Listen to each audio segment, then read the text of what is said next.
So hello friends, welcome back to the channel again, and I am here back again to make another bookshelf tour video which will be part 4. And thank you for giving the average retention time of more than 5 minutes on the earlier parts of the bookshelf tour, which were the part 1 to 3. On average they were of around 12 minutes and the retention was superb, and more than 400 views combined we have got on those parts. So thank you for showing all your love, and keep watching. And without wasting any time, let's get started. So the first book is here, that is Graham Hancock's Supernatural: Meeting with the Ancient Teachers of Mankind. So book actually discovers the different parts of our ancient history, where it claims that actually humans had contacts with the extraterrestrial intelligence, and also the cave paintings of France and Spain are not merely a coincidence but actually the visualization of humans meeting the other civilizations of this universe. So a must read, though a little bit based on the myths, but an interesting read which gives a new perspective to you.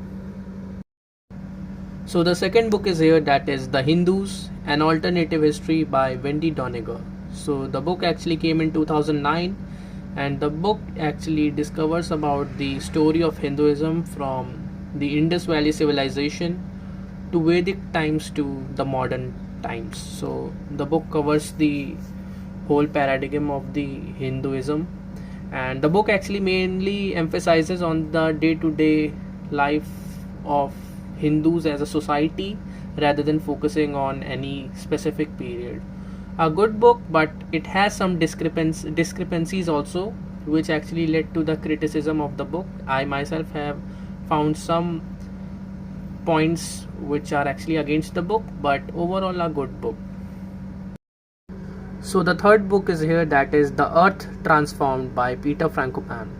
So the book actually I bought in the Delhi World Book Fair in 2023, and the book is actually quite an unconventional one because the book is on the environmental history, how actually environment, geography and ecology helped in the empire building, and also at the various points in the history like the colonialism, also the ecology was hampered, and how actually environmental was also favorable for some periods of time for the people and the dynasties. So the book actually has a really a relevance even in today's world, so a must read book. Was I think launched in 2023 and it's still relevant in 2025, so a must read. So the fourth book is here, that is Hindutva: Origin, Evolution and the Future by Aravindan Neelakandan.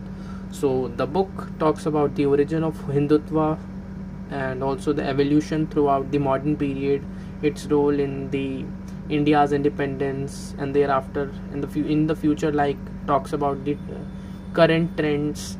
So the book actually is a quite special one because it discusses very radical questions like, should cow be worshipped, or cow should just be seen as an animal? So it talks these questions, and it revolves around the history at the various segments, where the book tries actually to convey that Hindutva is actually was a good ideology for the independent India. So a must read because it gives another narrative which is actually quite different today. So the next book is here, that is The Wonder That Was India by Al Basham. So this book was actually written, it's a classic, actually history classic, and the book was written in 1950s. So the book views India as a transgressive society, and you can see some elements while reading it, but even today it's considered relevant, and it's even read by the civil service aspirants also. So the book has really some great research done by Al Basham, but yes, the book has some points which will be criticized today if read by the modern generation, who are actually Indians. So but still a good book if you really want to know a new perspective, what actually the Britishers thought of India even after independence in 1950s. So a must buy and a must read.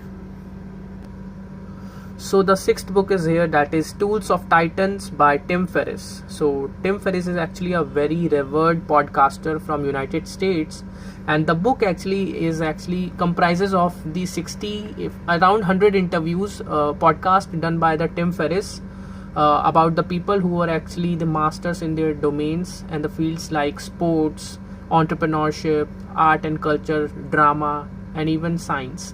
So the book actually contains all the habits of those successful peoples, what they did, what was their analogy while doing it. So all of this is actually contained in this one book, which I think is even the academic weapon is used for this book, because it was also a bestseller and the New York Times #1 best-selling author. So the book has quite great hold on the public, so a must read to know what actually the successful people had in their mind while doing the things. A self-help book which I would definitely recommend. So the seventh book is here, that is The Makers of Modern India by Ramchandra Guha. So the book is actually you can say a collective biographies and the works of some of the great freedom fighters of India who had role in making the modern India. Like here are these people, as you can see, starting with the Ram Mohan Roy to Hamid Dalwan. So these are the people about whom the book contains, and also the book contains the literary work of these people. So a must read book to know the role of different people in making the today's India. So the eighth book is here, that is Unbreaking India, Decisions on Article 370 and CAA by Sanjay Dikshit. So the book was actually written after the groundbreaking mandate over the Article 370 revoking, and also on the idea of CAA. The book actually starts with the historical timeline, like how 370 came into existence, why actually it was actually very needful to do and revoke the Article 370.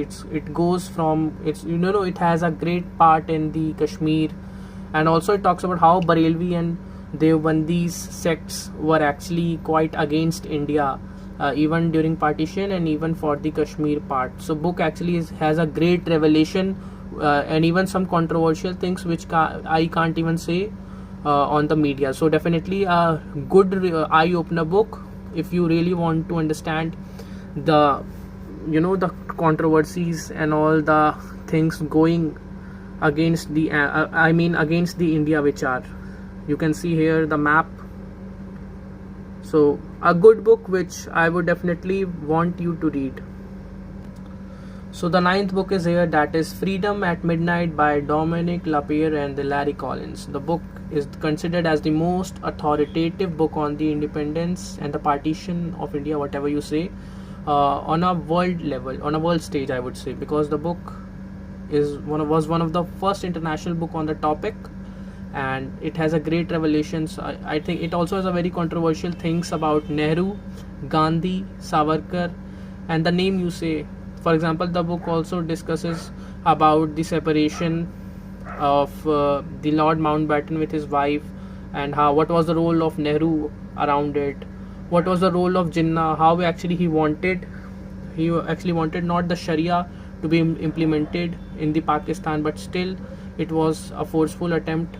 And the book actually also makes Lord Mountbatten in the limelight, which is actually quite unusual, which we see in India. So a good read, and also a lengthy and a dense read. It's around 800 pages, so a time-taking book, but has a great revelations about the secrets revolving around the independence. So the 10th book is here, that is Jawaharlal Nehru's The Discovery of India. It's a modern classic written by Jawaharlal Nehru. Initially it was actually a collection of letters which was written by Nehru from jail to her daughter actually, Indira Gandhi, who also later became the Prime Minister of India. And a great read. A book contains actually the history of India, but it's not an authoritative work by an historian actually. It is just his views on different things. For example, this book emphasizes on different parts, like Alauddin Khilji is considered a great man, which today many people would actually disagree, and many other things. But overall, a book really gives an amazing, you can see the India's history through the lens of 1930s statesman. So a must read book if you are really into history or want to know about the nation, because the book is totally on the 5000 history of India. It is based on on that only. So a must read if you are really interested to know about. So the 11th book is here, that is History of Medieval India by Satish Chandra. So the book is considered the most authoritative book on the medieval India and around 1200 to 700 period. So the book is also used by the civil aspirants also, and the book has a really, like, it's very different from what we have read in our school days. Like, it has a great revelations revolving around Muhammad Ghazni, Akbar, Aurangzeb, and going till the British part.